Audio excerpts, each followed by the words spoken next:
नमस्कार, मैं भावना और चलिए देखते हैं झारखंड की 25 फटाफट बड़ी खबरों को। झारखंड हाई कोर्ट ने सरकार से पूछा, राज्य में कैसे घुस रहे बांग्लादेशी। गृह मंत्रालय को दिया ये निर्देश। झारखंड हाई कोर्ट ने पाकुड़, गोड्डा, साहिबगंज, जामताड़ा आदि जिलों की सीमा से बांग्लादेशी घुसपैठियों के प्रवेश के कारण जनसंख्या में बदलाव को लेकर दायर जनहित याचिका पर सुनवाई की। Chief justice Sanjay Kumar Mishra, justice Anand Sen की खंडपीठ ने मामले की सुनवाई के दौरान प्रार्थी का पक्ष सुनने के बाद केंद्रीय गृह मंत्रालय से पूछा कि झारखंड की सीमा से बांग्लादेशी घुसपैठिए कैसे प्रवेश कर रहे हैं। इंतजार खत्म, इस दिन जारी होगा झारखंड बोर्ड का रिजल्ट। झारखंड अधिविद्य परिषद के द्वारा आयोजित मैट्रिक इंटर की परीक्षा में बैठने वाले विद्यार्थियों का रिजल्ट जारी होने वाला है। झारखंड एकेडमिक काउंसिल अपने आधिकारिक वेबसाइट पर मैट्रिक इंटर साइंस का रिजल्ट एक ही दिन जारी करेगा। ऑफिशियल वेबसाइट पर रिजल्ट जारी होने के तुरंत बाद स्टूडेंट्स अपना स्कोर कार्ड डाउनलोड भी कर पाएंगे। इस वर्ष रिकॉर्ड समय सीमा के भीतर कॉपी की जाँच हुई है। रिजल्ट 21 मई को जारी किए जा सकते हैं। झारखंड में 9 साल में 7 बार लेट आया मानसून, इस बार 12 की जगह 19 जून तक पहुंचने की उम्मीद। केरल में इस साल 3 दिन की देरी से 1 जून की जगह 4 जून को मानसून प्रवेश करेगा।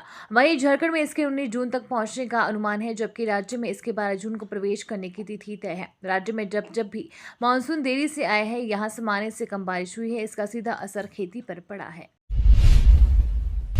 लोकसभा चुनाव को लेकर मिशन मोड में जुटी कांग्रेस। आगामी लोकसभा चुनाव की तैयारी को लेकर कांग्रेस मिशन मोड में जुट गई है। गुरुवार रात को धनबाद एवं बोकारो जिला की विस्तारित कार्य समिति की बैठक हुई। इसमें प्रदेश अध्यक्ष राजेश ठाकुर विशेष रूप से उपस्थित हुए। श्री ठाकुर ने कहा कि आज पूरा देश कांग्रेस की ओर आशा भरी निगाहों से देख रहा है। लोग केंद्र की भाजपा नीत सरकार एवं राज्य में भाजपा सरकारों की नीतियों एवं निर्णयों से बेहद नाराज है। इसलिए हमारी जिम्मेदारी ज्यादा महत्वपूर्ण हो जाती है। हमें आगामी चुनाव के मद्देनजर हर सीट पर अपनी मजबूत तैयारी करनी है। झारखंड में सरकारी इंजीनियर बनने का बेहतरीन मौका, जेएससीसी ने निकाली बम्पर भर्ती। सरकारी इंजीनियर बनने का अवसर ढूंढ रहे भर्तियों के लिए एक बहुत बड़ी खुशखबरी है, क्योंकि झारखंड स्टाफ सिलेक्शन कमीशन ने 1562 जूनियर इंजीनियर पदों के लिए इच्छुक अभ्यर्थी से आवेदन मांगा है। इच्छुक अभ्यर्थी 25 मई तक आवेदन कर सकते हैं, लेकिन आवेदन करने से पहले भर्ती से संबंधित शैक्षिक योग्यता, चयन प्रक्रिया, पात्रता एवं विभागीय पदों के बारे में अहम जानकारी जान लें। झारखंड के सभी ग्रामीण क्षेत्रों में लगेगा 4G मोबाइल नेटवर्क। झारखंड के हर सुदूरवर्ती क्षेत्र के गांव में दिसंबर 2023 तक मोबाइल नेटवर्क उपलब्ध कराने को लेकर तेजी से काम चल रहा है। अब लगभग 1600 गांव ही ऐसे हैं जहां मोबाइल नेटवर्क उपलब्ध नहीं है, जबकि 1.5 साल पहले तक ऐसे गांवों की संख्या 2299 थी। दूरसंचार विभाग के अधिकारियों का कहना है कि झारखंड के हर गाँव में इस साल दिसंबर तक मोबाइल कनेक्टिविटी उपलब्ध कराने की कोशिश की जा रही है। अस्पताल के 120 संविदा कर्मियों की सेवा समाप्त। झारखंड के धनबाद कोयलांचल का एकमात्र बड़ा अस्पताल SNMMCH इस बार 120 संविदा कर्मियों की छंटनी कर अस्पताल चर्चा में है। यह अस्पताल पहले से ही मेडिकल स्टाफ की कमी से जूझ रहा है। वर्षों से यहां नियमित मेडिकल स्टाफ की नियुक्ति नहीं हुई है। दूसरी ओर संविदा पर रखे स्वास्थ्य कर्मियों को भी हटाने का फरमान जारी कर सरकार ने जनहितों की घोर अपेक्षा की है। सरकार के इस फैसले से स्वास्थ्य कर्मियों में काफी आक्रोश है। उत्कृष्ट विद्यालयों में एडमिशन के लिए सीट से दोगुना आए आवेदन। झारखंड के 80 उत्कृष्ट विद्यालयों में एडमिशन के लिए हजारों की संख्या में आवेदन आ रहे हैं। अभिभावकों की मांग को देखते हुए सरकार ने आवेदन जमा करने की तारीख को बढ़ा दिया है। इन स्कूलों में एडमिशन के लिए 25 मई 2023 तक आप आवेदन कर सकते हैं। सीएम जनता को बताएं किस नियोजन नीति से हो रही शिक्षकों की नियुक्ति। रांची के खेलगांव में आज सीएम हेमंत सोरेन राज्य के 3469 हाई स्कूल शिक्षकों को नियुक्ति पत्र सौंपने जा रहे हैं। इसे लेकर भाजपा के प्रदेश अध्यक्ष दीपक प्रकाश ने कहा कि मुख्यमंत्री इस कार्यक्रम के मन से राज्य की जनता को बताएं कि नियुक्ति पत्र किस नियोजन नीति के तहत बांटे जाएंगे। राज्य की जनता ये जानना चाहती है कि दीपक प्रकाश प्रदेश भाजपा मुख्यालय में मीडिया से बातचीत कर रहे थे। 15 जून तक लंबित योजनाएं करे पूरी, सभी प्रखंडों में लगाए कृषि मेला। कृषि पशुपालन एवं सहकारिता विभाग के सचिव अबू बकर सिद्दीकी ने निर्देश दिया है कि स्वीकृतादेश प्राप्त वित्त वर्ष 2022-23 की लंबित योजनाओं को किसी भी हाल में 15 जून तक पूरा करें। इसके साथ ही चेतावनी दी कि अगर योजनाओं के क्रियान्वयन में किसी भी प्रकार की लापरवाही बरती जाएगी, वित्त वर्ष 2023-24 की तालाब परकुलेशन की योजनाओं की स्वीकृति 31 मई तक सुनिश्चित करें। जिला उद्यान पदाधिकारी एवं जिला सॉइल कंजर्वेटिव पदाधिकारियों के साथ वे समीक्षा बैठक कर रहे थे। बिहार में जाति जनगणना पर जारी रहेगी रोक, सुप्रीम कोर्ट का फरमान। सुप्रीम कोर्ट ने बिहार में जाति जनगणना पर पटना हाई कोर्ट के स्टे ऑर्डर को हटाने से इनकार कर दिया है। यानी कि कोर्ट के इस आदेश के बाद बिहार में जाति जनगणना पर रोक जारी रहेगी। सुप्रीम कोर्ट ने एक आदेश में पटना हाई कोर्ट के इस आदेश को रद्द करने से इनकार किया, जिसमें बिहार सरकार द्वारा किए गए जाति सर्वेक्षण पर रोक लगाई गई है। अब इस मामले की अगली सुनवाई 14 जुलाई को होगी। सुप्रीम कोर्ट ने द केरल स्टोरी से बैन हटाया, ममता बनर्जी की सरकार को बड़ा झटका। सुप्रीम कोर्ट से ममता बनर्जी की पश्चिम बंगाल सरकार को बड़ा झटका लगा है। गुरुवार को सर्वोच्च अदालत ने द केरल स्टोरी फिल्म पर राज्य में लगे बैन को रद्द कर दिया है। Chief justice of India DYE Chandrachud की अदालत ने इसके साथ ही तमिलनाडु सरकार को निर्देश दिए हैं कि वह राज्य में फिल्म की स्क्रीनिंग के लिए सुरक्षा मुहैया करवाए। कोर्ट का यह फैसला फिल्म मेकर्स की ओर से बैन के खिलाफ दाखिल अर्जी पर आया है। कोर्ट ने गुरुवार को सुनवाई के दौरान ये भी कहा कि पश्चिम बंगाल सरकार के पास फिल्म को बैन करने के लिए कोई पुख्ता कारण नहीं है। बाबा नगरी से होगी राष्ट्रपति के झारखंड दौरे की शुरुआत। राष्ट्रपति द्रौपदी मुर्मू के झारखंड दौरे को लेकर पुलिस प्रशासन ने तैयारी पूरी कर ली है। राष्ट्रपति बाबा नगरी देवघर से अपनी यात्रा शुरू करेंगी, इसे लेकर प्रशासन अलर्ट मोड में है।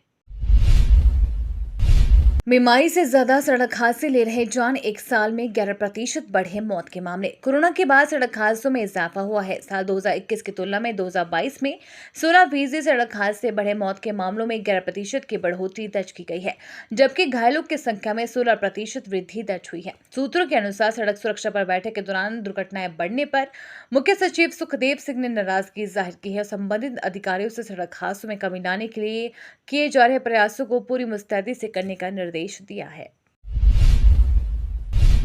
रांची में खेलो इंडिया के तहत बनेगा 3 खेलों का एक्सीलेंस सेंटर, मिलेगी ये सुविधा। झारखंड में खेल के विकास के लिए खेलो इंडिया का एक बड़ा एक्सीलेंस सेंटर शुरू करने की तैयारी है।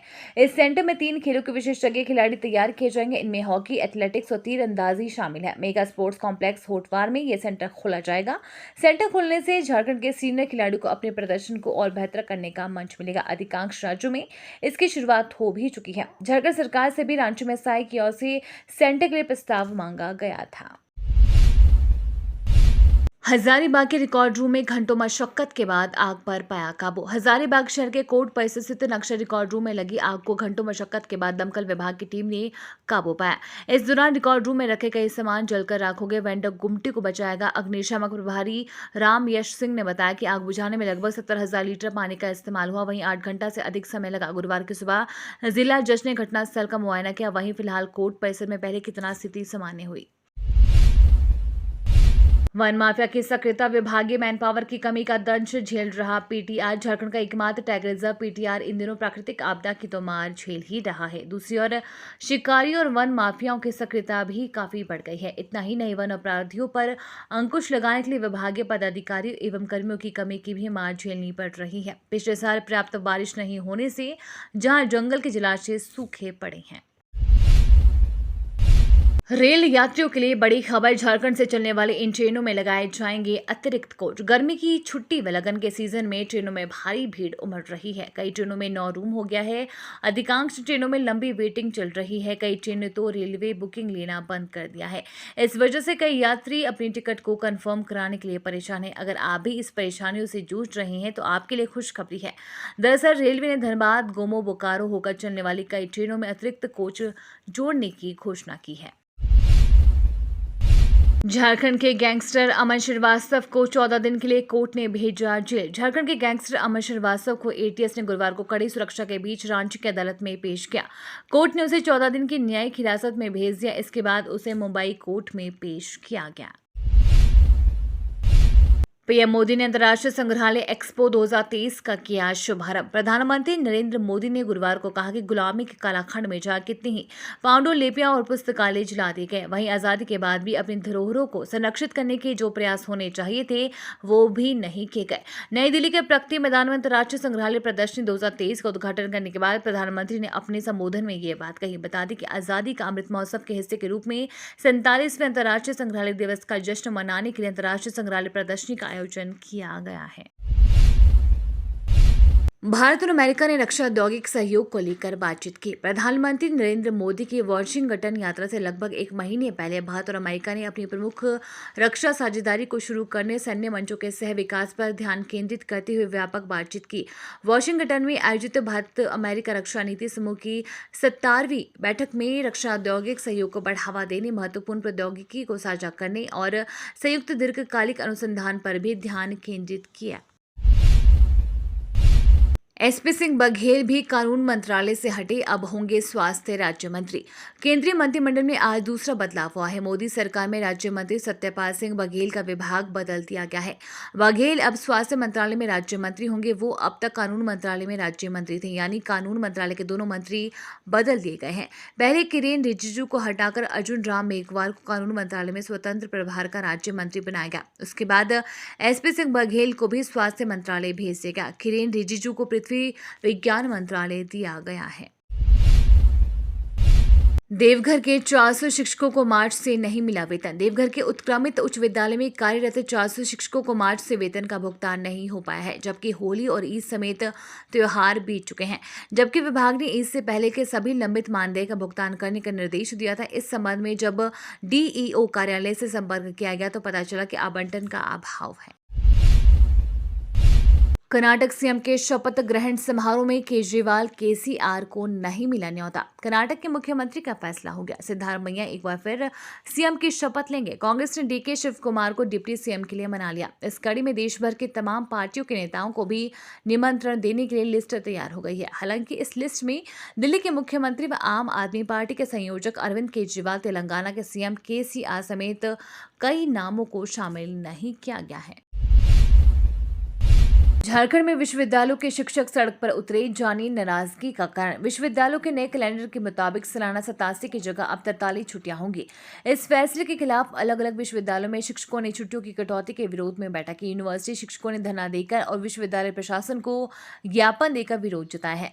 बताया गया है कि राज्य के विश्वविद्यालयों में गर्मी की छुट्टी 27 दिन से 1 महीने के बीच होती थी, लेकिन अब नए कैलेंडर के अनुसार 20 दिन छुट्टी मिलेगी। इस कारण यूनिवर्सिटी शिक्षक नाराजगी जता रहे हैं। ये तो थी आज की बड़ी खबरें। अपने गांव या शहर की न्यूज देखने के लिए हमें कमेंट्स में जरूर बताएं कि आप न्यूज को कहां से देख रहे हैं।